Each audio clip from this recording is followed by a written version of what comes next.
उनको हमें एक्सेस करना, कॉल करना है तो। हाँ, अगर हम उनको एक्सेस करना चाहते हैं, मतलब उसमें वैल्यू कोई सेट करना चाहते हैं या उसकी वैल्यू गेट करना चाहते हैं आउटसाइड द क्लास है, फ्रॉम आउटसाइड द क्लास कोई वैल्यू सेट करना चाहता हूँ या गेट करना चाहता हूँ, तो मैं गेटर सेटर मेथड का यूज करूंगा। ठीक है, जी। तो जो सेटर मेथड होता है वो वैल्यू सेट करता है, और गेटर मेथड जो होता है वो वैल्यू रिटर्न करता है। ठीक रिटर्न है, करते हाँ। हैं। ये जो सेटर का वर्क है कि प्राइवेट मेंबर को इनिशियलाइज करना। ये काम आप सेटर के अलावा कंस्ट्रक्टर के थ्रू भी करवा सकते हैं। किसके थ्रू? कंस्ट्रक्टर के थ्रू। अभी आप ये काम कर सकते हैं। तो फिर डिफरेंस क्या है कंस्ट्रक्टर में और सेटर में? कंस्ट्रक्टर जो है वो इम्प्लिसिट कॉल होगा, ऑब्जेक्ट बनते समय ही आपका ऑब्जेक्ट इनिशियलाइज हो जाएगा। सेटर मेथड को जब तक आप एक्सप्लिसिट कॉल नहीं करेंगे वो इन्वोक नहीं होगा, वो इन्वोक नहीं होगा। ठीक है, ये दोनों में डिफरेंस होता है। तो ऑब्जेक्ट को क्रिएट करते समय अगर हम उसकी वैल्यू इनिशियलाइज करना चाहते हैं तो हम कंस्ट्रक्टर का यूज कर सकते हैं। ठीक है, ये देखिए कल मैंने आपको बताया भी था, ये कंस्ट्रक्टर है, क्लास के नाम पर है, ये मेथड है। डिफरेंस ये है कि कंस्ट्रक्टर की कोई रिटर्न टाइप नहीं होती, मेथड की रिटर्न टाइप होती है। ठीक, कंस्ट्रक्टर अपने आप कॉल होगा, ये ऑटोमेटिक अपने आप कॉल होगा, इसे कॉल करना पड़ेगा। ठीक है, तो आज मैं आपको हाँ कंस्ट्रक्टर के बारे में इंपॉर्टेंट पॉइंट्स भी मैं आपको लिखवाऊंगा, लेकिन उससे पहले आपको ना एक प्रैक्टिकल अप्रोच रखना चाहता हूँ आप, वो ये है कि एक कंस्ट्रक्टर के अंदर मैं कुछ लिखता हूँ और आप देखिएगा system dot out dot print line, उसके अंदर लिख दिया मैंने CONSTRUCTOR कंस्ट्रक्टर मेथड, और इस वाले के अंदर लिखा मैंने system dot out dot print line normal method. देखिए दोनों बनाया मैंने, कंस्ट्रक्टर भी बनाया और मेथड भी बनाया है। अब मैं आपकी मेन क्लास बनाता हूँ, क्लास CONSTRUCTOR कंस्ट्रक्टर डेमो, ये मेरी मेन क्लास है। Public static void name string ARDS। जैसे आपने क्लास को अपडेट बनाया, moon object equal to new moon, तो देखिए ये कंस्ट्रक्टर कॉल हो रहा है, ये वो कंस्ट्रक्टर है, ये वाला ये कंस्ट्रक्टर है ये। ठीक है, तो कंस्ट्रक्टर को इन्वोक करने के लिए न्यू ऑपरेटर की जरूरत होती है, न्यू। तो न्यू लिखने से कंस्ट्रक्टर इन्वोक होता है, मोटी सी बात ये समझिए, न्यू लिखने से कंस्ट्रक्टर इन्वोक होता है। क्लियर? तो ये अपने आप कॉल हो जाएगा, लेकिन ये जब तक कॉल नहीं होगा जब तक मैं इसको ऑब्जेक्ट से इन्वोक नहीं करूंगा। जब तक ऑब्जेक्ट से इसे इन्वोक करूंगा तभी ये कॉल होगा। ये अपने आप कॉल हो चुका है। चलिए हम इस प्रोग्राम को रन करके दिखाता हूं, तो आप देखिएगा ये कंस्ट्रक्टर ये प्रिंट हो जाएगा, ये प्रिंट नहीं होगा क्योंकि ये एक्सप्लिसिट कॉल होगा, ये इम्प्लिसिट कॉल होगा। चलिए करके दिखाते हैं आपको।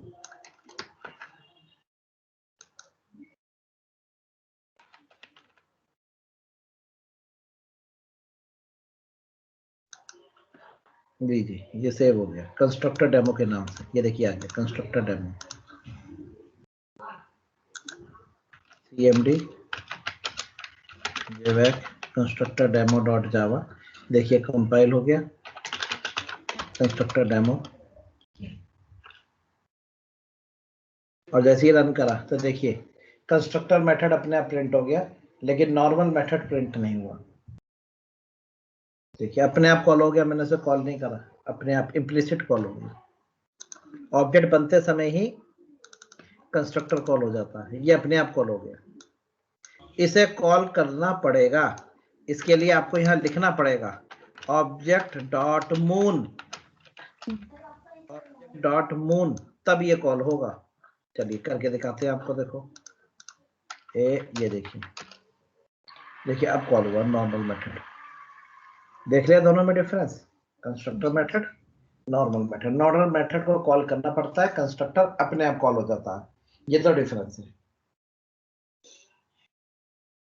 चलिए अब मैं इसके जो इम्पोर्टेंट पॉइंट्स हैं मैं आपको बता देता हूँ। तो मैं मतलब दूसरे बैच में से निकाल कर यहाँ पेस्ट कर देता हूँ, टाइम बच जाएगा हमारा। 10-11 पॉइंट जो है कहीं और से कॉपी पेस्ट करा देता हूँ मैं आपको। तो ये लीजिए,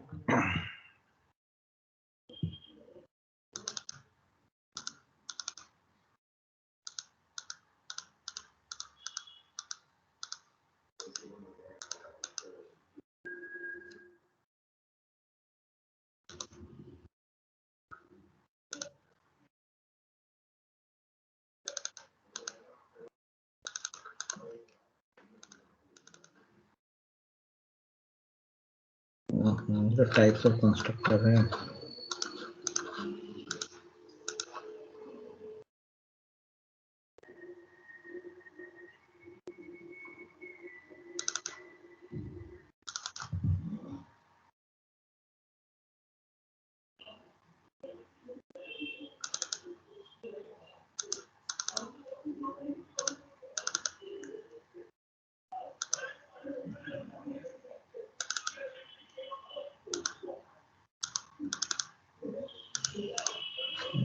इसमें लिखिए दूंगा।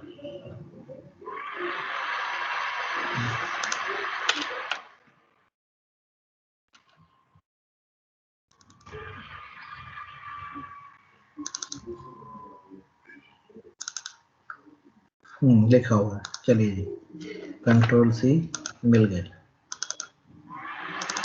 थोड़ा टाइम हमारा बच गया। चलिए कंस्ट्रक्टर के बारे में मैंने बहुत अच्छा लिख रखा है। देखिए कंस्ट्रक्टर के बारे में पढ़िए जी, क्या लिखा है। सबसे पहला पॉइंट क्या लिखा है जी, पढ़िए 1 मिनट। शिवानगी आप पढ़िएगा, पढ़िए। पहला, it is a Special member method of a class. Special member method of a class because its name is same as a class name. It has no return type, not even void. It is always static or always non-static in Java. Static constructor is not allowed in Java. The main objective of constructor is to initialize the object of its class. With the help of constructor, we can replace the system-defined default values with user-defined values. Constructor will not be inherited in child class. Hence, 1 minute है, हाँ ये spelling करते हुए, hence it is the responsibility of child class constructor to invoke parent class constructor by the help of super keyword. We can declare multiple constructor in a class. It is called constructor overloading. Overriding of constructor is not allowed.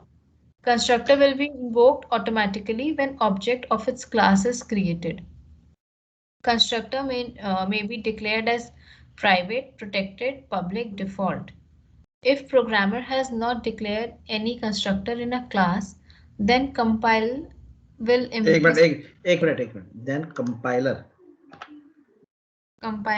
implicitly declare one default constructor in a class.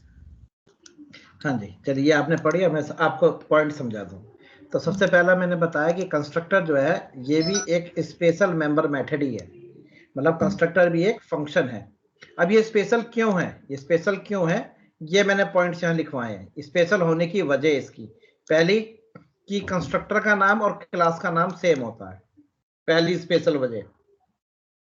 दूसरी special वजह कि इसकी कोई return type नहीं होती, यहां तक कि इसके आगे वॉइड भी नहीं लिखा जाता। क्लियर? Yes sir. तीसरी वजह कि ये हमेशा नॉन स्टैटिक होगा। आपका फंक्शन एक नॉर्मल फंक्शन स्टैटिक और नॉन स्टैटिक दोनों हो सकता है, कंस्ट्रक्टर हमेशा नॉन स्टैटिक ही होता है। क्लियर? जावा में अदर लैंग्वेजेस में स्टैटिक कंस्ट्रक्टर होते हैं, लेकिन जावा में कंस्ट्रक्टर हमेशा नॉन स्टैटिक ही होगा, स्टैटिक कंस्ट्रक्टर नहीं होता। अगर आप डिक्लेयर करोगे तो एरर आ जाएगी। सर इसका कोई स्पेसिफिक रीजन है कि बाकी लैंग्वेजेस में तो उन्होंने रखा स्टैटिक, इस लैंग्वेज में नहीं रखा है इन्होंने स्टैटिक की जगह, स्टैटिक कंस्ट्रक्टर की जगह स्टैटिक ब्लॉक बना रखा है। जो काम अदर लैंग्वेजेस स्टैटिक कंस्ट्रक्टर के थ्रू करती है वो जावा स्टैटिक ब्लॉक के थ्रू करती है। सर ये स्टैटिक ब्लॉक क्या है? ये अभी आगे आएगा, जब मैं पढ़ूंगा types of block in class, तो जब मैं आपको पढ़ाऊंगा स्टैटिक ब्लॉक क्या होता है। अच्छा, मेनली बस इस मोटे मोटे तौर पे बता देता हूँ। क्लास के अंदर दो तरह के वेरिएबल होते हैं, स्टैटिक वेरिएबल और नॉन स्टैटिक वेरिएबल। ठीक है, स्टैटिक वेरिएबल्स को इनिशियलाइज करने के लिए बनाया जाता है स्टैटिक कंस्ट्रक्टर या स्टैटिक ब्लॉक। ठीक है, ठीक है। नॉन स्टैटिक को इनिशियलाइज करने के लिए बनाए जाते हैं मेथड, और स्टैटिक वेरिएबल को इनिशियलाइज करने के लिए बनाया जाता है स्टैटिक कंस्ट्रक्टर या स्टैटिक ब्लॉक। तो जावा स्टैटिक ब्लॉक बनाती है। ठीक है, ओके। फिफ्थ पॉइंट था, with the help of constructor we can replace the system defined default value with user defined value. ठीक है, ये वाला पॉइंट प्रैक्टिकली अप्रोच रखता है, ये पॉइंट आपको प्रैक्टिकली ही समझ में आएगा, तो इसलिए मैं फिफ्थ पॉइंट के लिए प्रैक्टिकल लिखने जा रहा हूँ। एक देखिए जी, क्लास, तो वहां लिखा है कि जो क्लास का नाम होगा वही कंस्ट्रक्टर का नाम होगा। तो मान के चलिए क्लास का नाम रखा मैंने स्टूडेंट, तो स्टूडेंट हमारे कंस्ट्रक्टर का नाम भी स्टूडेंट ही होगा, पब्लिक।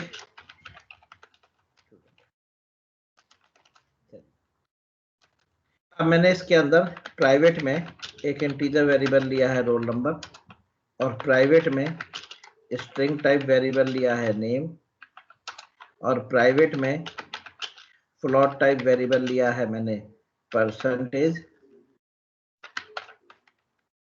और प्राइवेट में मैंने एक बुलियन वेरिएबल लिया है, और वो लिया है मैंने कि क्या ले लें जो बुलियन टाइप वैल्यू हो कि सर मार्क्स ग्रेटर देन 60 तो पास। तो बुलियन टाइप में ट्रू एंड फॉल्स लेंगे ना। हाँ, ऐसे कुछ कोई कंडीशन, जैसे कि चलिए बुलियन टाइप में ले लीजिए आप रिजल्ट फेल या पास।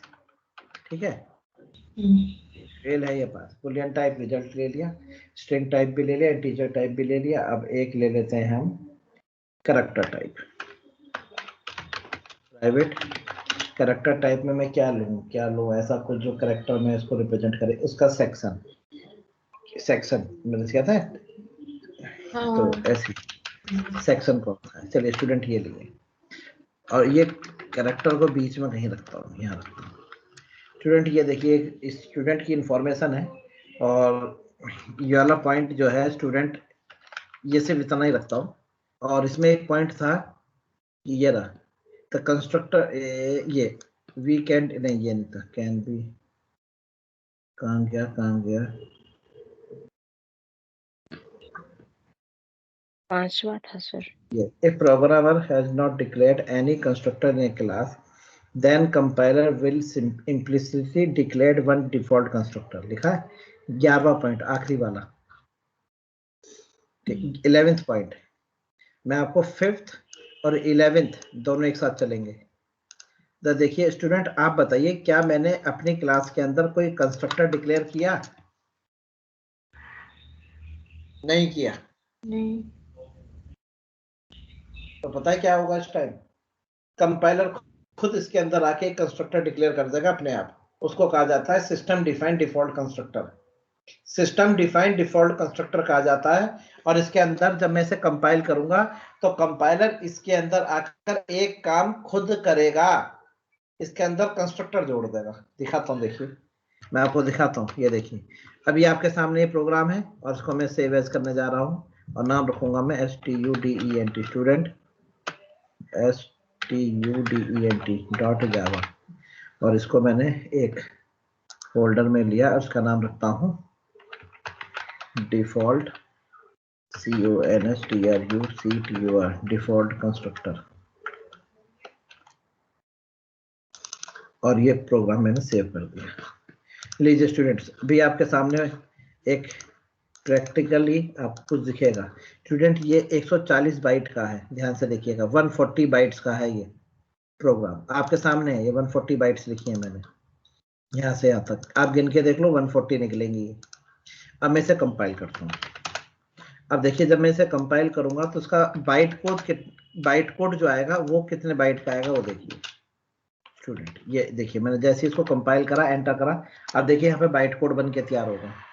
ये देखिए बाइट कोड आया 311 बाइट्स का, 311 बाइट्स का, और सोर्स कोड था 140 का, और बाइट कोड बन के आया 311 बाइट आपके सामने स्टूडेंट, कोई दिक्कत वाली बात नहीं।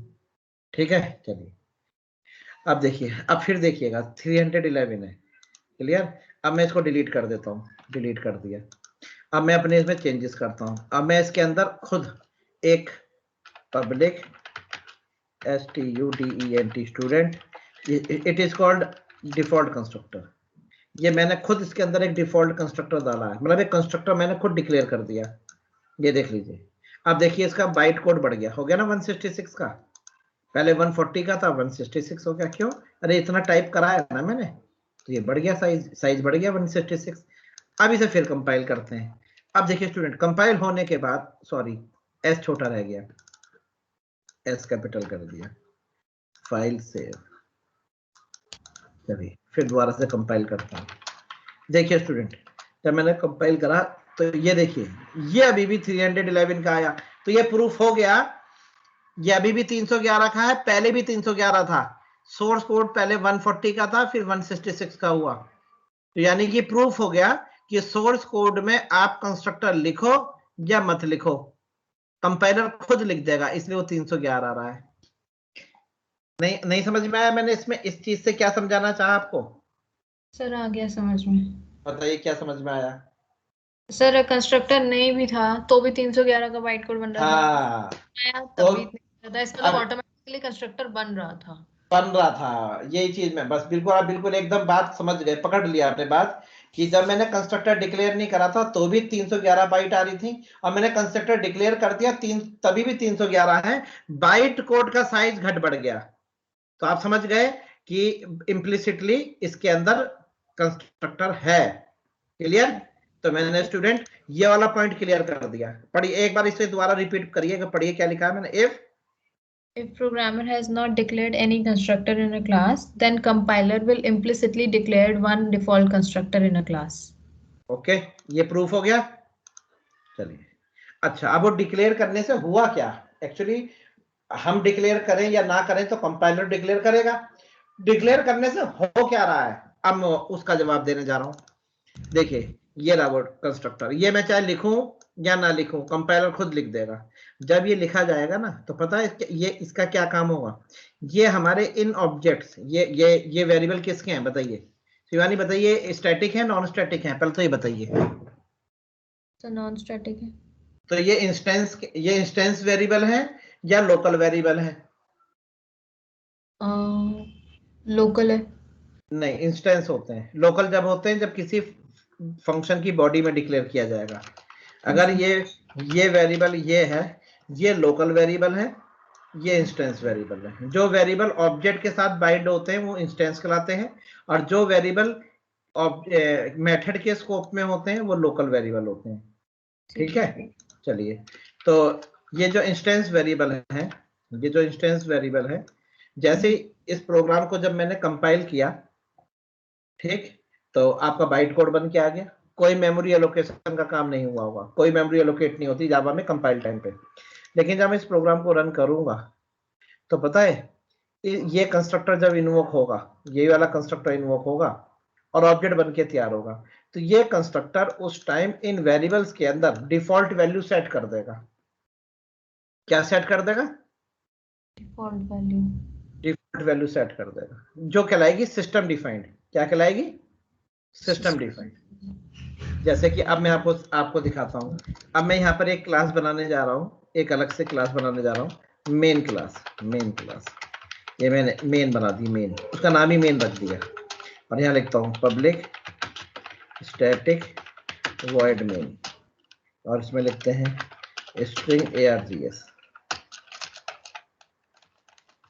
और देखिए यहाँ पर मैं ऑब्जेक्ट बनाता हूँ student, object equal to new student student.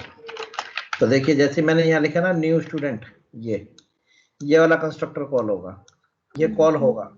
अगर मैंने नहीं भी लिखा है तो आपको पता है कि यहाँ पर कंस्ट्रक्टर है, वो कॉल हो गया, और उसने इनके अंदर डिफॉल्ट वैल्यू रख दी, इनके अंदर डिफॉल्ट वैल्यू रख देगा, और वो डिफॉल्ट वैल्यू होंगी सिस्टम डिफाइंड, जो जावा ने डिसाइड कर रखी है। और वो क्या डिसाइड कर रखी है, इंटीजर की 0, स्ट्रिंग की नल, कैरेक्टर की वाइट स्पेस, वाइट स्पेस, और परसेंटेज है फ्लोट में इसकी 0.0f और बुलियन की फॉल्स। ये डिफॉल्ट वैल्यू अपने आप इन वेरिएबल्स में असाइन हो जाएगी ऑब्जेक्ट के क्रिएट होते ही। क्लियर? अब आपने कहा सर मैं कैसे यकीन कर लूं कि हुई कि नहीं हुई? तो स्टूडेंट एक मैं नॉर्मल मेथड बना रहा हूं, पब्लिक वॉइड डिस्प्ले, और इस डिस्प्ले के अंदर ये सारे वेरिएबल्स जो अभी आपके सामने डिक्लेयर्ड है उनको प्रिंट करा रहा हूं। System dot out dot print line, और ये प्रिंट कराया मैंने रोल नंबर, फिर मैंने प्रिंट कराया नेम, फिर मैंने प्रिंट कराया सेक्शन, फिर प्रिंट कराया मैंने परसेंटेज, फिर प्रिंट कराया मैंने रिजल्ट। लीजिए ये हो गया। इनके आगे चाहो तो मैं लिख भी दूं, ये रोल नंबर प्रिंट हो गया, ये नेम प्रिंट हो गया,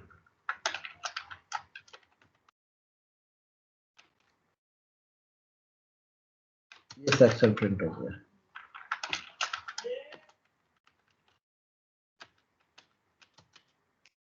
ये परसेंटेज प्रिंट हो गया। सर हम ये कब लिखते हैं पब्लिक वॉइड डिस्प्ले, ये किस रीजन से लिखते हैं हम? नहीं, ये तो मैंने फंक्शन का नाम लिख लिया, क्योंकि एक प्राइवेट मेंबर है ना, तो अगर मैं इनको प्रिंट क्लास के बाहर प्रिंट तो करा नहीं सकता, तो फिर मैं कैसे एक्सेस करूंगा इन्हें? मैंने उसके लिए एक पब्लिक फंक्शन बना दिया डिस्प्ले। अब मैं इस डिस्प्ले को बाहर कॉल कर लूंगा। ये देखिए मैंने कहा ऑब्जेक्ट डॉट डिस्प्ले, तो जैसे मैंने यहाँ लिखा ऑब्जेक्ट डॉट डिस्प्ले, इसने सब चीजों को कॉल कर दिया। अब आप बताइए इससे पहले क्या इन प्राइवेट मेंबर्स में कोई वैल्यू असाइन की गई है? नहीं की गई ना, बिल्कुल सही। तो जावा में गार्बेज नहीं होती। यही प्रोग्राम अगर आप सी और सी प्लस प्लस पे ले जाएंगे तो आप देखेंगे इन सब के अंदर गार्बेज वैल्यू आएगी। गार्बेज वैल्यू वो होती है जो कंपाइलर खुद डिसाइड करके रख देता है। जावा में गार्बेज वैल्यू नहीं होती, डिफॉल्ट वैल्यू होती है। तो यहाँ पर क्या होगा, जैसे ये ऑब्जेक्ट बनेगा, ये कंस्ट्रक्टर इस ऑब्जेक्ट की जितने भी वेरिएबल है, इस ऑब्जेक्ट के वेरिएबल कहलाते हैं इंस्टेंस वेरिएबल। तो इस ऑब्जेक्ट के ये सारे वेरिएबल हैं, इन सब के अंदर डिफॉल्ट वैल्यू ये वैल्यू असाइन कर देगा। मैं वो देखना चाहता हूं, तो अब ये प्राइवेट है, तो मैंने उसके लिए एक पब्लिक फंक्शन बना दिया डिस्प्ले। तो नाम आप कुछ भी रख सकते हो, मैंने ये फंक्शन बना दिया। जैसे ही मैंने यहाँ पे डिस्प्ले को कॉल करा, डिस्प्ले इन सभी वेरिएबल्स को यहाँ प्रिंट करा देगा। तो आप देखना इन सबकी डिफॉल्ट वैल्यू आएगी। ठीक है, ये देखिए सेव। अब मैं आपको ये प्रोग्राम रन करके दिखाता हूँ। File save as main dot Java, main class के नाम से सेव कर दिया मैंने, मेन डॉट जावा। हाँ, और ये स्टूडेंट वाला मैंने डिलीट कर दिया, क्योंकि हमारी ये मेन क्लास का नाम मेन है। अब देखिएगा स्टूडेंट, जेवैक मेन डॉट जावा, देखिए कंपाइल हो गई। ये देख लीजिए बाइट कोड बन के आ गया, 311 और ये 1005 KB, और जेवैक मेन। और जैसे मैंने मेन पे एंटर करा, ये देखिए आपके सामने डिफॉल्ट वैल्यू आ रही है। ये देख लीजिए, roll number 0, name null, section white space, percentage 0.0, result false. ये इनकी डिफॉल्ट वैल्यू है। जावा में अगर किसी इंस्टेंस वेरिएबल की वैल्यू असाइन नहीं की जाती तो सिस्टम यानी कि जेवीएम उसको एक डिफॉल्ट वैल्यू प्रोवाइड करता है। That value is called system defined default value. तो ये इसके अंदर डिफॉल्ट वैल्यू आ चुकी है। अब वो डिफॉल्ट वैल्यू रखी किसने, मतलब आ तो गई, तो कौन लाया? कंस्ट्रक्टर ने लाके रखी इसके अंदर। समझ गए आप? जी सर। तो अब ये पॉइंट को पढ़िए। The main objective of constructor is to initialize the object of its class. लिखा है, इनिशियलाइज कर दिया उसने, डिफॉल्ट वैल्यू से इनिशियलाइज कर दिया। अब नीचे पढ़ो, with the help of constructor we can replace the system defined value फिर यूजर डिफाइंड वैल्यू। तो हम ये काम भी कर सकते हैं। आपने कहा सर करके दिखाइए ये वाला काम, मतलब कि सिस्टम डिफाइंड वैल्यू को रिप्लेस करके दिखाइए। तो देखिए सिस्टम डिफाइंड वैल्यू ये रिप्लेस हो रही है। अब मैं कंस्ट्रक्टर खुद बना दूंगा, मैं कंस्ट्रक्टर खुद बनाऊंगा, क्योंकि जो हमारा जेवीएम प्रोवाइड करता है, जेवीएम, हाँ, वो ये वाला कंस्ट्रक्टर प्रोवाइड करता है। मैंने यहाँ लिख दिया रोल नंबर बराबर 101, ये डिफॉल्ट वैल्यू हो जाएगी इसकी। नेम बराबर पूजा और सेक्शन बराबर बी, पूजे का सेक्शन बी, और फिर परसेंटेज बराबर 98.63। एफ लिखना अनिवार्य है, क्योंकि जावा बाय डिफॉल्ट डबल लेके चलता है। रिजल्ट बराबर, तो रिजल्ट में ये है कि रिजल्ट क्या है इनका, रिजल्ट है इनका ट्रू, ट्रू का मतलब है पास हो गए। लीजिए ये इनकी मैंने डिफॉल्ट वैल्यू रखी है। कॉल मैं इसे भी नहीं करूंगा, कॉल मैंने पहले वाला भी नहीं करा था, कॉल मैं इसे भी नहीं करूंगा, लेकिन ये ऑब्जेक्ट बनते समय अपने आप ही वैल्यू रिप्लेस कर देगा। देखना ऑटोमेटिक, पहले ये वैल्यू आ रही थी, अब वही प्रोग्राम दोबारा से कंपाइल होकर आपके सामने आने वाला है। देखिए ये अब की बार ये वैल्यू आई है, ये देखिए ये इसने क्या करा, ये डिफॉल्ट को रिप्लेस कर दिया कंस्ट्रक्टर में। देख लिया, ये रोल है कंस्ट्रक्टर का। अब आप इस वाले को कंस्ट्रक्टर को बंद कर दीजिए, ये आपने इसको कमेंट कर दिया, कमेंट कर दिया। चलिए अब अगर आपने कंस्ट्रक्टर नहीं बनाया तो कंपाइलर खुद बना देगा।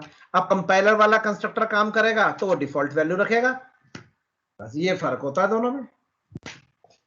कंस्ट्रक्टर का काम है ऑब्जेक्ट को इनिशियलाइज करना, तो अगर डिफॉल्ट कंस्ट्रक्टर इनिशियलाइज करेगा, जो सिस्टम डिफाइंड डिफॉल्ट कंस्ट्रक्टर है, अगर वो इनिशियलाइज करेगा तो सिस्टम डिफाइंड वैल्यू से इनिशियलाइज करेगा। और अगर आप यूजर डिफाइंड कंस्ट्रक्टर बना रहे हैं तो आप अपनी यूजर डिफाइंड वैल्यू रख सकते हैं। यदि यूजर, अब मैं इसको सिर्फ खोल रहा हूं, देखिए मैंने सिर्फ फंक्शन को ओपन कर दिया, कमेंट हटा दी, और वही प्रोग्राम फिर दोबारा से कंपाइल करा, तो आपने देखा अब ये डिफॉल्ट वैल्यू के साथ आने लगा। देखिए अब डिफॉल्ट वैल्यू ये आ रही है। और मजे की बात ये है स्टूडेंट, अब आप जितने चाहो उतने ऑब्जेक्ट बना लो। देखो आपने यहाँ पर कितने ऑब्जेक्ट बनाए, आपने 4 ऑब्जेक्ट बनाए, ऑब्जेक्ट 1, ऑब्जेक्ट 2, ऑब्जेक्ट 3, ऑब्जेक्ट 4। अब आप इन चारों ऑब्जेक्ट को कॉल करके देखो, ऑब्जेक्ट 2, ऑब्जेक्ट 3, ऑब्जेक्ट 4। अब आपने इसे कॉल करके देखा तो आप देखना ये चारों डिफॉल्ट वैल्यू के साथ आएंगे। पता है कौन सी वाली, user defined.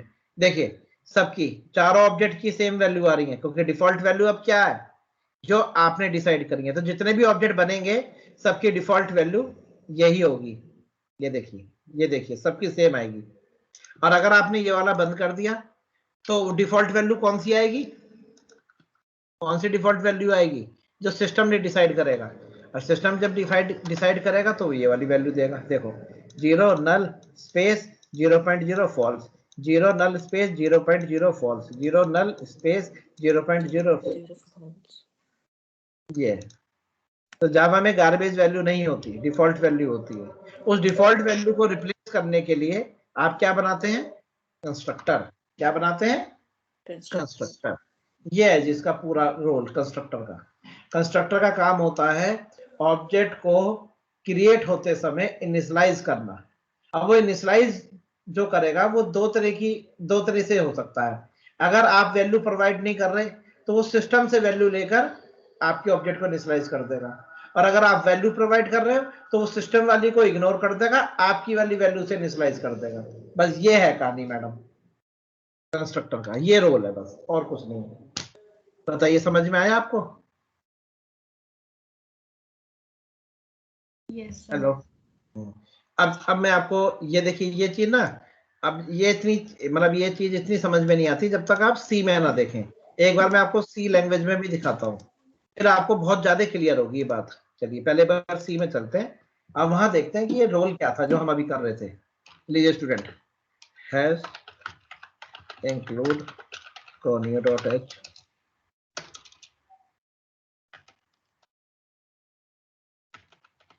Hash include studio.h word में। लीजिए स्टूडेंट, ये रहा आपके सामने, और देखिए यहाँ भी मैंने क्लास बनाई STUDENT स्टूडेंट, ये क्लास बना दी।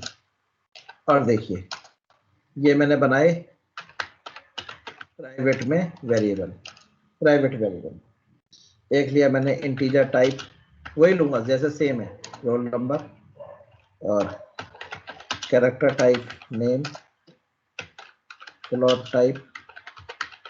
यहाँ पे बार बार सबके आगे प्राइवेट लिखने की जरूरत नहीं होती, बस एक बार ऊपर लिख दो प्राइवेट, फिर प्राइवेट होते चले जाएंगे सारे।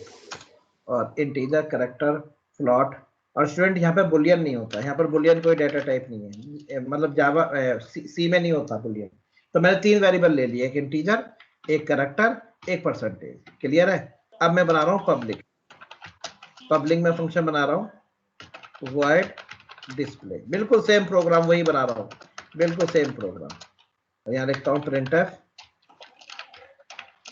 और सबसे पहले मैं प्रिंट कराता हूँ रोल नंबर। ये लीजिए, ये रोल नंबर प्रिंट हो गया।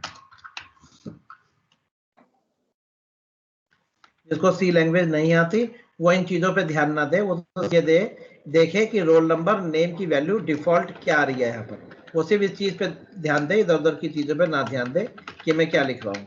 वो तो सिर्फ अपना एम ये रखे कि मुझे ये देखना है कि जब ये रोल नंबर परसेंटेज प्रिंट होंगे तो इनकी डिफॉल्ट वैल्यू क्या आएगी। वहां पे तो डिफॉल्ट वैल्यू सेट है, that the value which is defined by the system is known as system defined default value।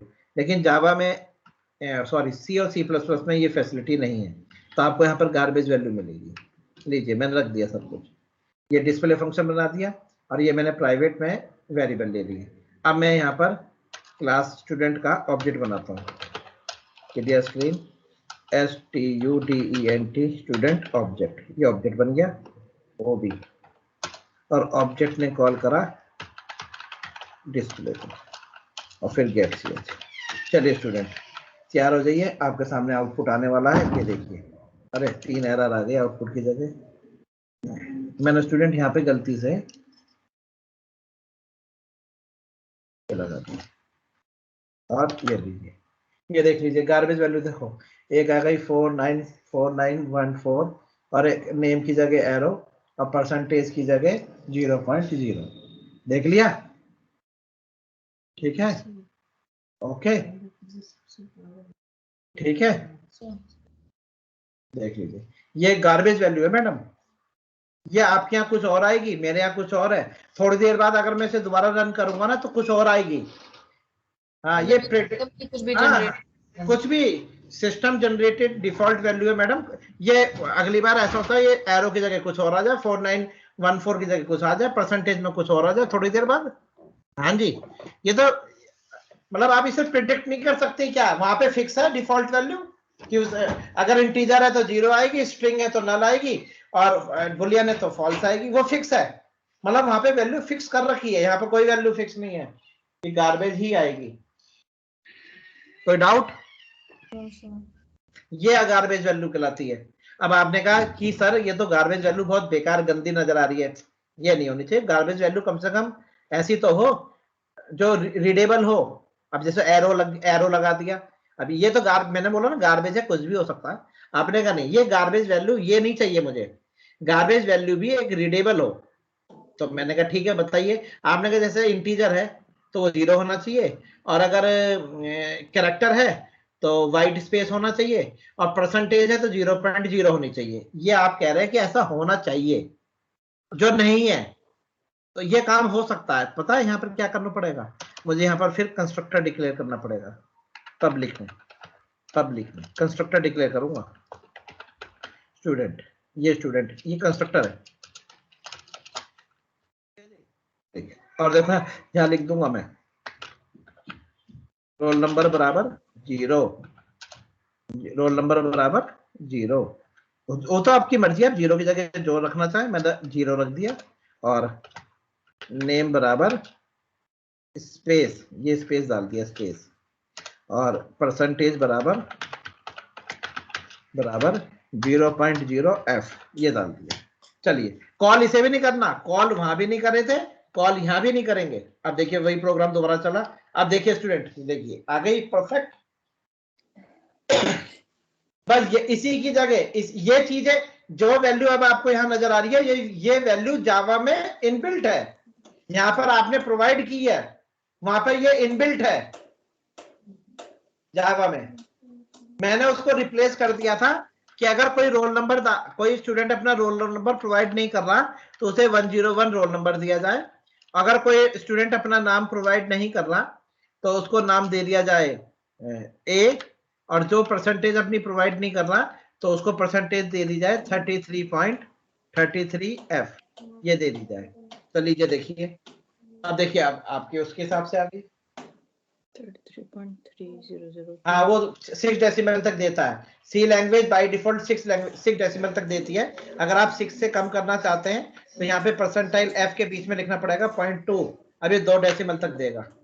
लीजिए, ओके ओके लीजिए, ये वैल्यू आपने रिप्लेस करी है उसकी डिफॉल्ट वैल्यू जो गार्बेज थी। जावा में डिफॉल्ट वैल्यू फिक्स है, सी में डिफॉल्ट वैल्यू फिक्स नहीं है, वो गार्बेज कलेक्टेड है। ये फर्क था जी। चलिए,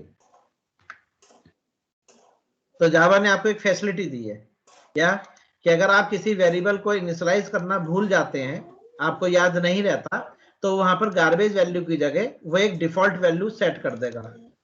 ठीक है, ये चीज है।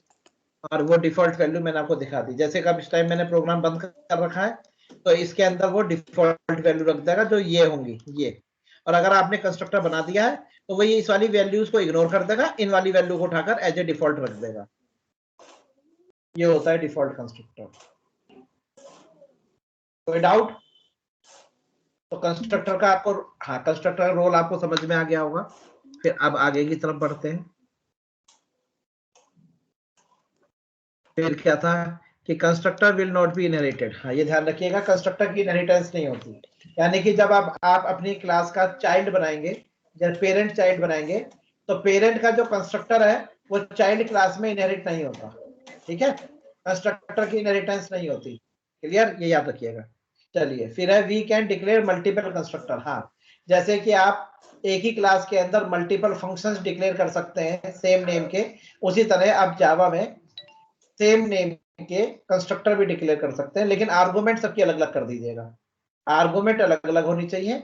आप कंस्ट्रक्टर मल्टीपल डिक्लेयर कर सकते हैं तो उन्हें बोलेंगे ओवरलोडेड कंस्ट्रक्टर। ठीक है, अब यार कंस्ट्रक्टर की ओवरलोडिंग अलाउड है, लेकिन कंस्ट्रक्टर की ओवरराइडिंग नहीं हो सकती। अब फंक्शन की ओवरलोडिंग और ओवरराइडिंग दोनों हो सकती है। कंस्ट्रक्टर की केवल ओवरलोडिंग हो सकती है, ओवरराइडिंग नहीं हो सकती। ओवरराइडिंग क्यों नहीं हो सकती? वो इसलिए नहीं हो सकती क्योंकि कंस्ट्रक्टर की इनहेरिटेंस ही नहीं होती। जब कंस्ट्रक्टर की इनहेरिटेंस होती तभी तो ओवरराइडिंग होती, कंस्ट्रक्टर की इनहेरिटेंस होती नहीं, इसलिए कंस्ट्रक्टर की ओवरराइडिंग हो ही नहीं सकती, केवल ओवरलोडिंग हो सकती है। चलिए आगे, कंस्ट्रक्टर को इन्वोक करने की जरूरत नहीं है, वो ऑटोमेटिकली जैसी क्लास का ऑब्जेक्ट बनेगा अपने आप कॉल हो जाएगा। ये 8th पॉइंट है। और 9th पॉइंट कहता है, 10th पॉइंट कहता है कि आप कंस्ट्रक्टर प्राइवेट भी ले सकते हैं, प्रोटेक्टेड भी ले सकते हैं, पब्लिक भी ले सकते हैं, डिफॉल्ट भी ले सकते हैं। यानी कि जावा में सभी तरह के कंस्ट्रक्टर अलाउड है। ठीक है जी।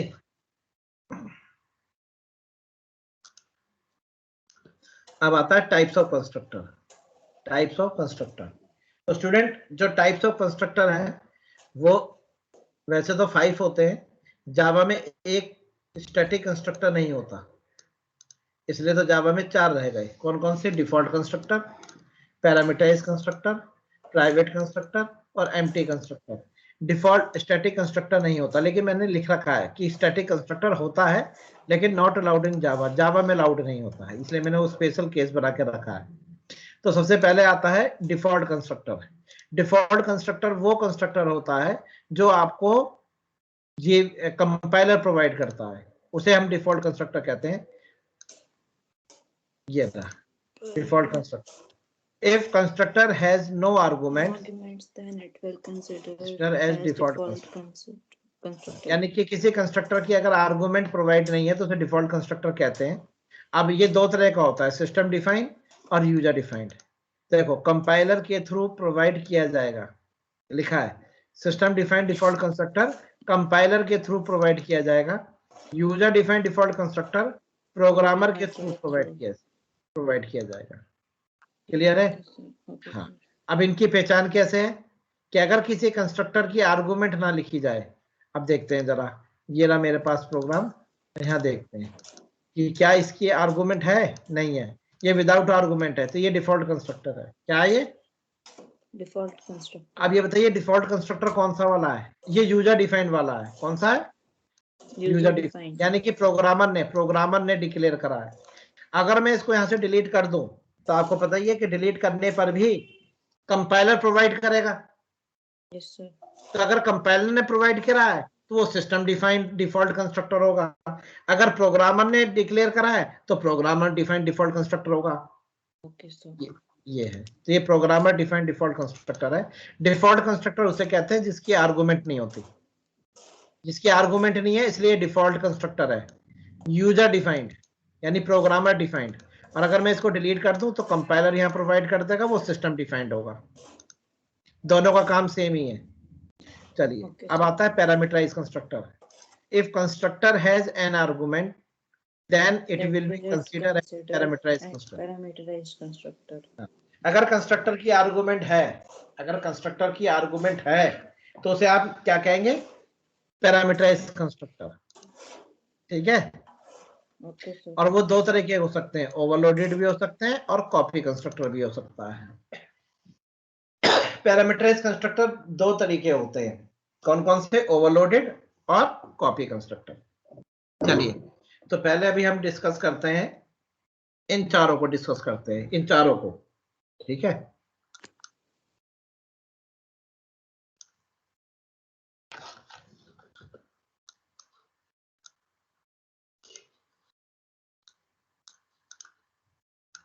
ये लीजिए, आपने क्लास बनाई, मैं हर तरह का कंस्ट्रक्टर आपको बना के दिखा रहा हूं। Class moon,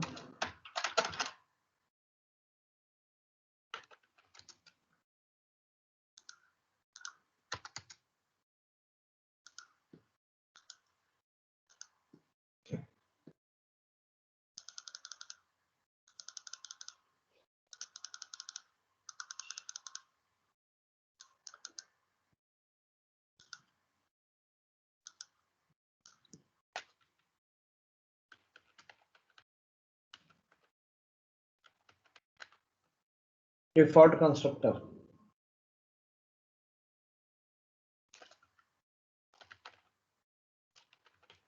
system define, default, दूसरा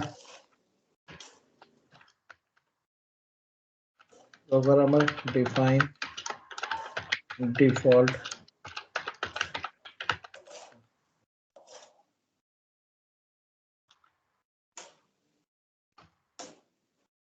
programmer and default constructor, system defined. चलिए डिफॉल्ट कंस्ट्रक्टर,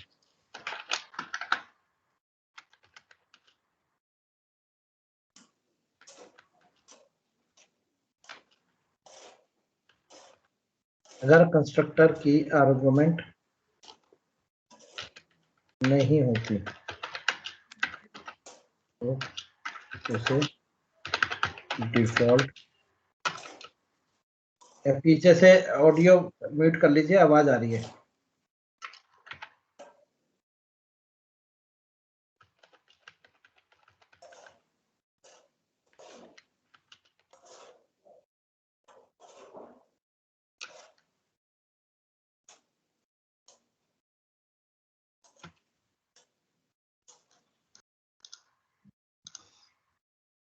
देखिए मैंने डिफॉल्ट कंस्ट्रक्टर के बारे में क्या लिखा है, अगर, पढ़िए क्या लिखा है। हेलो स्टूडेंट, पढ़िए। अगर कंस्ट्रक्टर की आर्गुमेंट नहीं होती तो उसे डिफॉल्ट कंस्ट्रक्टर कहते हैं। सिस्टम डिफाइंड डिफॉल्ट कंस्ट्रक्टर, हाँ, और प्रोग्रामर डिफाइंड डिफॉल्ट कंस्ट्रक्टर। अब सिस्टम डिफाइन वाले को देखिए, मैं आपको कैसे दिखाऊंगा कि ये सिस्टम डिफाइन है। ये देखिए मैंने यहाँ पर लगाया, यहाँ लिखिए मैंने क्लास मून, क्लास मून।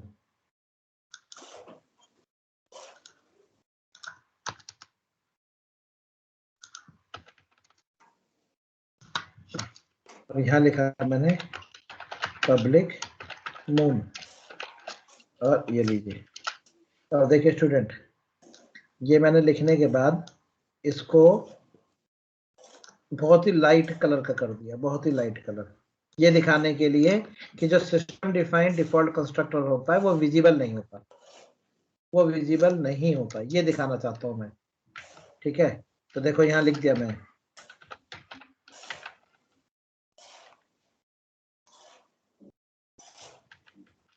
क्या लिखा जी मैंने, सिस्टम डिफाइंड डिफॉल्ट कंस्ट्रक्टर के बारे में मैंने क्या लिखा नीचे, लॉजिकली अपीयर्ड। आपको दिखेगा नहीं मैडम वो, तो देखो मैंने इसलिए मैंने हल्का सा बहुत ही लाइट कलर कर दिया, ये सिस्टम डिफाइंड है। और मैडम यही अगर प्रोग्रामर डिफाइंड होगा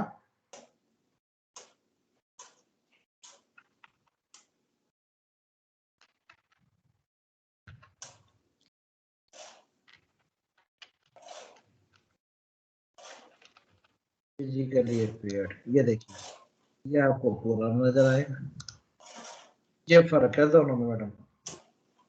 कंस्ट्रक्टर तो क्लास बिना कंस्ट्रक्टर के नहीं हो सकती, ये तो गांठ बांध लीजिए। अगर आप क्लास बना रहे हैं तो उसके अंदर कंस्ट्रक्टर जरूर होगा, चाहे आप डिक्लेयर करें या कंपाइलर डिक्लेयर करे, होगा जरूर।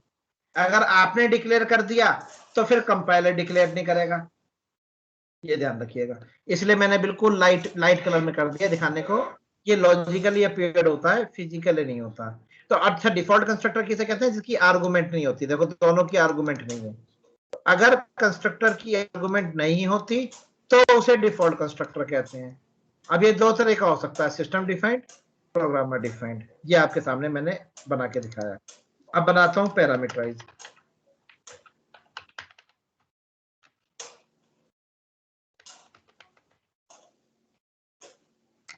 तो इस वाली कोई कॉपी कर लीजिए और यहां रख दीजिए। अगर कंस्ट्रक्टर की आर्गुमेंट होती है, अगर कंस्ट्रक्टर की आर्गुमेंट होती है तो उसे पैरामीटराइज कंस्ट्रक्टर कहते हैं। बस ये है, अगर कंस्ट्रक्टर की आर्गुमेंट है तो आप कहेंगे पैरामीटराइज कंस्ट्रक्टर, अगर उसकी आर्गुमेंट नहीं है तो आप कहेंगे डिफॉल्ट कंस्ट्रक्टर। बस इतनी सी कहानी है, बताइए कोई डाउट? हेलो? No sir. बस अब एक चीज याद रखने वाली है कि पैरामीटराइज कंस्ट्रक्टर हमेशा प्रोग्रामर डिफाइंड ही होगा, यूज सिस्टम डिफाइंड होता ही नहीं, ये ध्यान रखिएगा। डिफॉल्ट कंस्ट्रक्टर सिस्टम डिफाइंड और प्रोग्रामर डिफाइंड हो सकता है, पैरामीटराइज कंस्ट्रक्टर हमेशा प्रोग्रामर डिफाइंड ही होगा, सिस्टम डिफाइंड नहीं होता। क्लियर है? सिस्टम यानी कि कंपाइलर प्रोवाइड नहीं करेगा, कंपाइलर प्रोवाइड करेगा तो हमेशा डिफॉल्ट कंस्ट्रक्टर प्रोवाइड करेगा। ठीक है, तो देखिए अब अगर मैं इसके बारे में यहाँ लिखूं तो ये मैंने कॉपी करा, ये मैंने यहाँ पेस्ट करा, ये रखा। तो सर मतलब प्रोग्रामर कंस्ट्रक्टर हमेशा पैरामीटराइज कंस्ट्रक्टर भी कह सकते हैं। हाँ जी, अगर प्रोग्रामर अगर कोई कंस्ट्रक्टर डिक्लेयर करता है ना, वो हमेशा पैरामीटराइज कंस्ट्रक्टर ही डिक्लेयर करता है, अगर उसको अपनी वैल्यू चेंज करानी है तो, नहीं तो वो डिफॉल्ट वाला ही काम करता है। क्योंकि अगर आपको एक कंस्ट्रक्टर मिल ही रहा है तो फिर आप अपने पास से क्यों बनाएंगे? हाँ जी बताइए। तो सर मतलब ये दोनों तो एक ही हो गए ना, पैरामीटराइज्ड और प्रोग्रामर डिफाइंड डिफॉल्ट कंस्ट्रक्टर। नहीं मैडम, पैरामीटराइज में पैरामीटर लिखने जा रहा हूं मैं, यहाँ पे पैरामीटर लिखूंगा, ये बिना पैरामीटर के होता है, ये पैरामीटर के साथ होगा। अगर मैं पैरामीटर नहीं लिखूंगा तो ये डिफॉल्ट कंस्ट्रक्टर हो जाएगा। अब मैं पैरामीटर लिखूंगा, अब आप कहोगे पैरामीटर क्यों लिख रहे हो? ये इसलिए लिख रहा हूं कि अगर मुझे ये वैल्यू यूजर से इनपुट लेनी हो, ये रोल नंबर जो यूजर डालेगा, प्राइवेट नेम भी यूजर ही इनपुट करेगा, तो मैं यूज करूंगा। देखो अब आपको करके दिखाता हूँ, ये मैंने दो रख लिए। अब मैं यहाँ पर क्या काम करूंगा, यहाँ पे लिखूंगा इंटीजर x और एक लिखूंगा स्ट्रिंग y, दो वैल्यू ले ली, एक स्ट्रिंग x और एक स्ट्रिंग वो, इंटीजर x और स्ट्रिंग y। लीजिए रोल नंबर में तो वैल्यू रखूंगा मैं x की और नेम में वैल्यू रखूंगा y। ये मैंने x y दो वेरिएबल ले लिए। ये देखिए ये कंस्ट्रक्टर इनकी वैल्यू असाइन कर रहा है। चलिए अब बनाता हूं मैं अपनी मेन क्लास मेन। ये लीजिए, और यहाँ बनाता हूँ मून क्लास का object O B equal to new moon. ये देखिए, अब आप ध्यान से देखिएगा स्टूडेंट, यहाँ पर आप कोई वैल्यू प्रोवाइड नहीं कर रहे तो ये डिफॉल्ट है, और अगर आप कंस्ट्रक्टर में वैल्यू तो ये डिफॉल्ट है, वो पैरामीटराइज है, ये प्रोवाइड करा आपने। तो ये जो वैल्यू आपने यहाँ पर प्रोवाइड की है, ये 101 तो जाएगी इस x में, और यहाँ पर दीपक में दीपक जाएगा इस y में। ये लो जी, और फिर ये एक्स वाई की वैल्यू कहाँ पहुंच जाएंगे, रोल नंबर और नेम में। जब प्रोग्रामर यूजर से इनपुट लेना चाहता है, यानी कि क्लाइंट वैल्यू रखेगा जब इसकी जरूरत पड़ती है,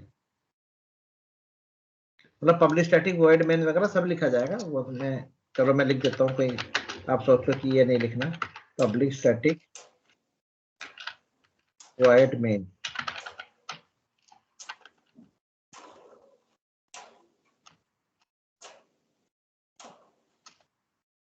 ये लीजिए,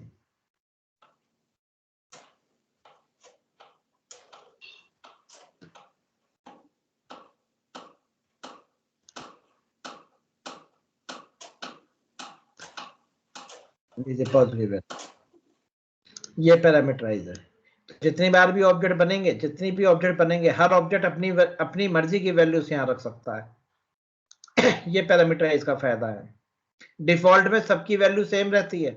डिफॉल्ट का मतलब क्या होता है कि अगर कोई वैल्यू ना प्रोवाइड की जाए तो डिफॉल्ट वैल्यू मिल जाए, तो डिफॉल्ट वैल्यू सबकी सेम होगी। लेकिन पैरामीटराइज कंस्ट्रक्टर के थ्रू सबकी वैल्यू अलग अलग होगी, यानी कि अगर मैं इस क्लास के 10 ऑब्जेक्ट बनाऊंगा तो 10 की रोल नंबर और नेम अलग अलग होंगे। लेकिन अगर मैं डिफॉल्ट बनाऊंगा तो 10 के रोल नंबर और नेम सेम होंगे। ये होता है डिफॉल्ट और पैरामीटराइज में, दोनों में डिफरेंस।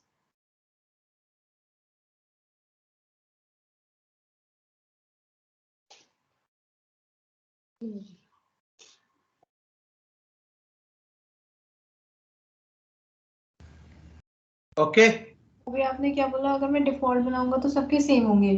हाँ जी, सबके सबकी जितने भी ऑब्जेक्ट बनेंगे सबकी सेम वैल्यू आएगी। और और पैरामीटराइज बनाऊंगा तो सबकी वैल्यू अलग अलग आएगी। कैसे? यहाँ पे तो आपने डिफाइन कर दिया। हाँ, जहाँ पे मैं पैरामीटराइज में हमेशा हर ऑब्जेक्ट के लिए वैल्यू डिफाइन करनी पड़ेगी, तो हर ऑब्जेक्ट की वैल्यू अलग अलग होगी। और अगर ये वैल्यू यहाँ पे डिफाइन नहीं की जा रही तो वो डिफॉल्ट वैल्यू लेगा, तो डिफॉल्ट वैल्यू सबकी कॉमन नहीं होगी। वो तो आपने करके दिखाया था। हाँ, वो सबकी कॉमन आ रही थी ना। हम्म देखिए, अगर आप वेरिएबल डिक्लेयर कर रहे हैं और उसको कोई वैल्यू प्रोवाइड नहीं कर रहे, तो सिस्टम प्रोवाइड कर देगा कोई वैल्यू, और वो सभी ऑब्जेक्ट्स के लिए कॉमन होगी। चलिए, पहली बात वो हो गया सिस्टम डिफाइंड। अगर यूजर डिफाइंड बना रहे हैं डिफॉल्ट कंस्ट्रक्टर, तो यूजर कोई डिफॉल्ट वैल्यू रख देगा और वो सभी ऑब्जेक्ट्स के लिए कॉमन होगी। और अगर आप पैरामीटराइज बना रहे हैं तो हर ऑब्जेक्ट के लिए अलग अलग होगी।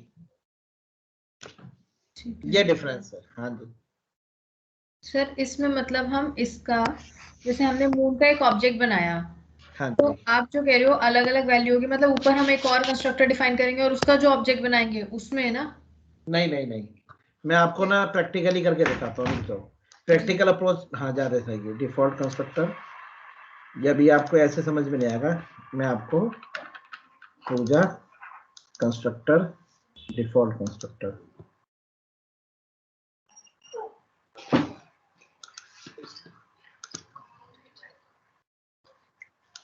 देखो मैडम, एक क्लास बनाई मैंने एम्प्लॉय, ठीक है। अब आप बात को समझिएगा, एक इंटीजर बनाई मैंने आईडी, एम्प्लॉय की आईडी, और एक मैंने स्ट्रिंग वेरिएबल लिया एम्प्लॉय का नाम, सिर्फ 2 वेरिएबल लिए हैं। और मैंने यहाँ पर सिस्टम डिफाइंड डिफॉल्ट कंस्ट्रक्टर का यूज करूंगा, सिस्टम डिफाइंड डिफॉल्ट कंस्ट्रक्टर का यूज करूंगा, और क्लास बनाई मैंने मेन वन। चलिए, public static void main args। मैंने यहाँ पर एम्प्लॉय के 3 ऑब्जेक्ट बनाए, employ 1 equal to new employ, यानी कि मैं 3 एम्प्लॉय बना रहा हूँ। ये पहला एम्प्लॉय, फिर दूसरा एम्प्लॉय, तीसरा एम्प्लॉय, 3 एम्प्लॉय बनाए मैंने, एम्प्लॉय 2 एम्प्लॉय 3। और फिर यहाँ पर मैंने एक फंक्शन बनाया पब्लिक वॉइड डिस्प्ले, तो इनकी दोनों की वैल्यू प्रिंट कराएगा, आईडी और नेम।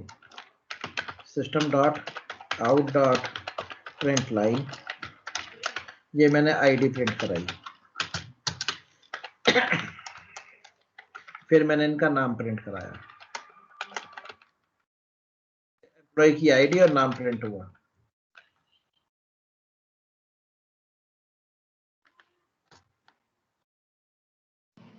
आईडी और नेम, और ये मैंने प्रिंट कराना शुरू करा। एम्प्लॉय 1 डॉट डिस्प्ले, कि एम्प्लॉय 1 का डिस्प्ले करो, एम्प्लॉय 2 का, एम्प्लॉय 3 का। तो जावा में गार्बेज नहीं होती, डिफॉल्ट वैल्यू होती है।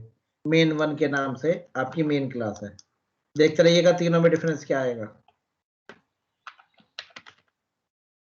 ये आ गया डिफॉल्ट कंस्ट्रक्टर में मेन 1 डॉट जावा। चलिए ये आ गया। अब देख लीजिए, मैंने यहाँ पर कोई आईडी या कोई नाम प्रोवाइड नहीं करा, तो system defined default value, system defined default constructor आएगा और सिस्टम डिफाइंड डिफॉल्ट वैल्यू लाएगा और इन दोनों में वैल्यू सेट कर देगा। मैं ऊपर लिख दे रहा हूं, compiler system defined default CONSTRUC constructor provide करेगा। Compiler system defined default constructor provide करेगा, ठीक है। Compiler by default system defined default constructor provide करेगा जो INSTANC इंस्टेंस वेरिएबल्स को,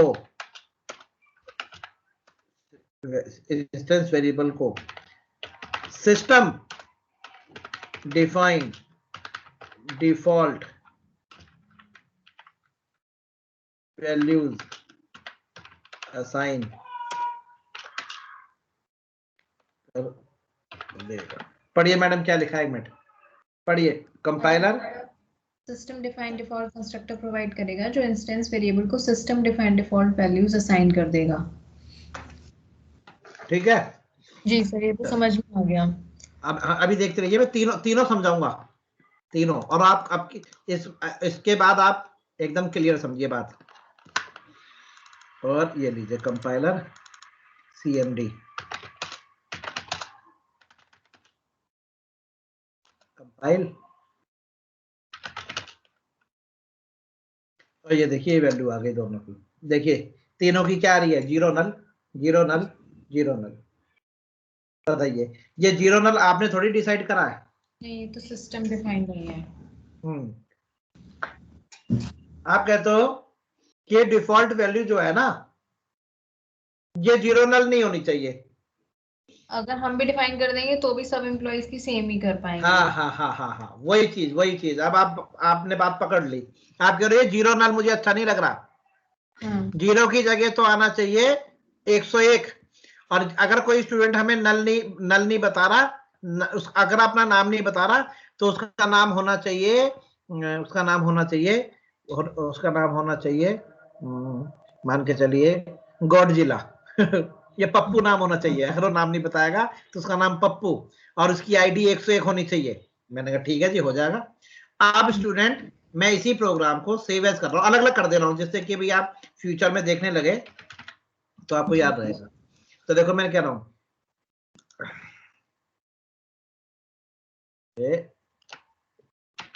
अगर प्रोग्रामर, देखिए क्या लिखा है, अगर प्रोग्रामर INSTANC इंस्टेंस वेरिएबल्स की डिफॉल्ट वैल्यूज को चेंज करना चाहता है,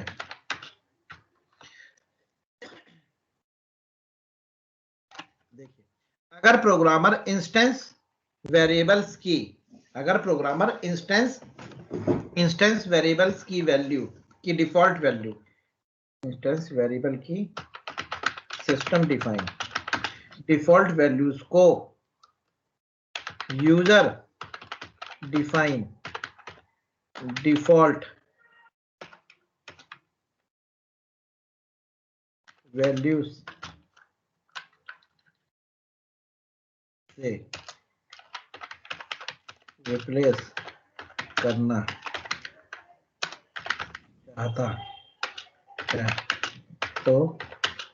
तो user define default constructor declare करें। मैडम पढ़िए। अगर प्रोग्रामर इंस्टेंस वेरिएबल की सिस्टम डिफाइंड डिफॉल्ट वैल्यू को यूजर डिफाइंड डिफॉल्ट वैल्यू से रिप्लेस करना चाहता है तो user defined default constructor declare करे। से ये समझ में आ गया कि यहाँ पे हम डिक्लेयर कर देंगे तो वो तीनों जगह पर सेम ले लेगा, पर पैरामीटराइज कंस्ट्रक्टर में मैडम वही बता रहा हूँ। देखिए अभी अभी अपने आप ही समझ में आ जाएगा, आप चिंता मत करिए। पब्लिक एम्प्लॉय, मैं आपकी बात समझ गया। आपका मेन जो था वो पैरामीटराइज था, लेकिन शुरू से लेके चलूंगा तो बिल्कुल एकदम क्लियर हो जाएगी। अब आपने कह दिया 101 और नेम आपने कह दिया कि इसका नाम होना चाहिए पप्पू, ठीक है। लीजिए अब देखिए मैडम, प्रोग्राम वही है। इसका नाम रख देता हूं main2। चलिए अब इसे कंपाइल करता हूं। main2 जावा main2। देखिए प्रोग्राम वही है, डिफॉल्ट वैल्यू क्या आ रही है सबकी, समझ गए जी। अब आप कहते हैं कि हर ऑब्जेक्ट की अलग अलग आनी चाहिए। हाँ जी। डिफॉल्ट वैल्यू हर ऑब्जेक्ट की अलग अलग आनी चाहिए। मैंने कहा ठीक है, ऐसे भी हो जाएगा। चलिए अब बनता है पैरामीटराइज कंस्ट्रक्टर। लीजिए, अगर प्रोग्रामर इंस्टेंस वेरिएबल की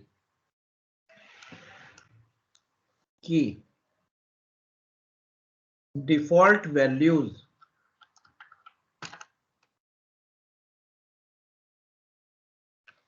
अलग अलग असाइन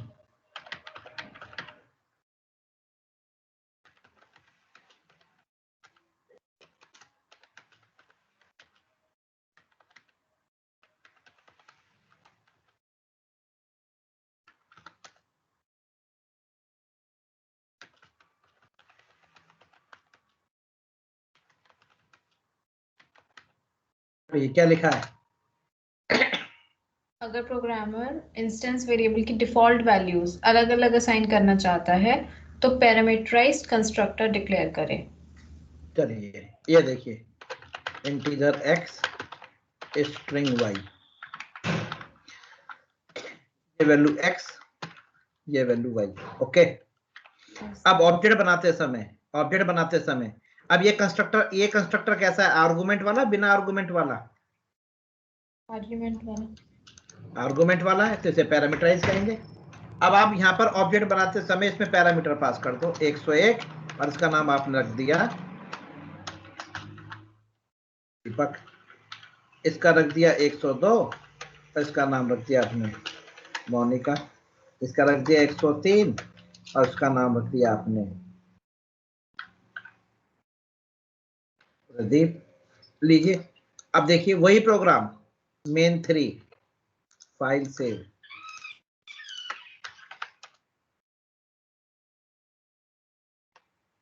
कंपाइल। अब क्या देखिए क्या हुआ मैडम? अलग अलग आया। हाँ बस ये और है। हम इसी में ये भी कर सकते हैं कि पैरामीटराइज कंस्ट्रक्टर भी दे दिया एक हमने, और एक हमने यूजर डिफाइंड डिफॉल्ट कंस्ट्रक्टर भी दे दिया, हाँ ताकि हाँ कोई हाँ तो उसमें वो आ जाए और हम डिफाइन कर रहे हैं पैरामीटर दे रहे हैं तो ये आ जाए। ऐसा भी कर सकते हैं दोनों मूव हाँ। करके। जब वो ओवरलोडेड होगा, अच्छा।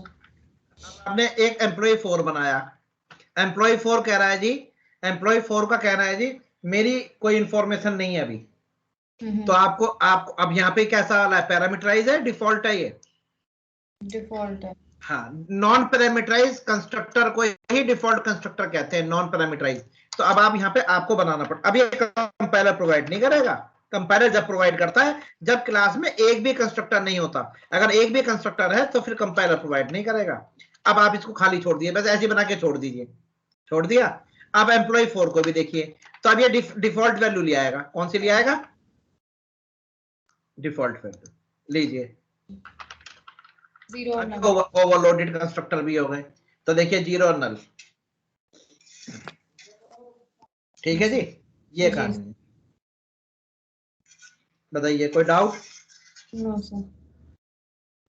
चलिए दूसरा बैच आ गया होगा मैडम। ठीक है, जी सर। चलिए थैंक कल यू। मिलते हैं।